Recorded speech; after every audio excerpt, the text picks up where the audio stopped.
ఒక సాధారణ వ్యక్తి ఆఫీస్కి వెళ్ళడానికి ర్యాపిడో బుక్ చేసుకున్నాడు. బైక్ వచ్చి ఆగింది. రైడర్ ముఖం చూసి ఆ ప్రయాణికుడు షాక్ అయ్యాడు. ఎందుకంటే ఆ రైడర్ మరెవరూ కాదు, 10 ఏళ్ల క్రితం తన కాలేజీలో గోల్డ్ మెడల్ సాధించిన క్లాస్ టాపర్. ఒకప్పుడు క్లాసులో అందరూ చప్పట్లు కొట్టిన ఆ చేతులు ఇప్పుడు మండు టెండలు బైక్ హ్యాండిల్ని గట్టిగా పట్టుకొని ఉన్నాయి. ఈ చిన్న ఉదంతం ఇప్పుడు సోషల్ మీడియాలో ఒక పెద్ద చర్చకు దారితీసింది. చాలామంది ఈ ఫోటో చూసి చదువుకున్న వాడికి కూడా ఇలాంటి కష్టాలా అని జాలిపడుతున్నారు.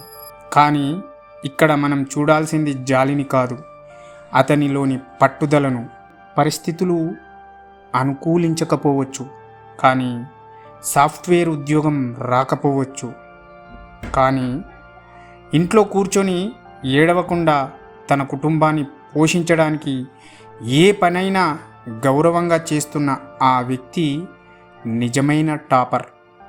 చదువు మనకు సబ్జెక్టులు నేర్పిస్తుంది, కానీ ఈ సమాజం మనకు బతుకు పోరాటం నేర్పిస్తుంది. ఈరోజు మనం నేర్చుకోవాల్సిన పాఠం ఒక్కటే. ఏమిటంటే, నీ చేతిలో ఉన్న సర్టిఫికేట్ నీ మేధస్సుని చెబుతుంది, నువ్వు చేసే పని నీ వ్యక్తిత్వాన్ని చెబుతుంది. ఈ ర్యాపిడో రైడర్ కథ వేల మంది నిరుద్యోగులకు ఒక ధైర్యం. ఏ పని చిన్నది కాదు, కష్టపడి సంపాదించే ప్రతి రూపాయి వెనుక ఒక గొప్ప త్యాగం ఉంటుంది. సమయం ఎప్పుడూ ఒకేలా ఉండదు. ఈరోజు కష్టాల్లో ఉన్నావు కదా అని భయపడకు. నీ పోరాటం నిజాయితీగా ఉంటే రేపు విజయం నీ తలుపు తడుతుంది. జీవితం నిన్ను కిందకు పడేసినప్పుడు ఎంత వేగంగా లేచావు అన్నదే ముఖ్యం. పరిస్థితులకు తలవంచకు, నీ ప్రయాణాన్ని కొనసాగించు. ఈ వీడియో నచ్చినట్లయితే లైక్ చేయండి, షేర్ చేయండి, కామెంట్ చేయండి, తప్పకుండా సబ్స్క్రైబ్ చేసుకోండి.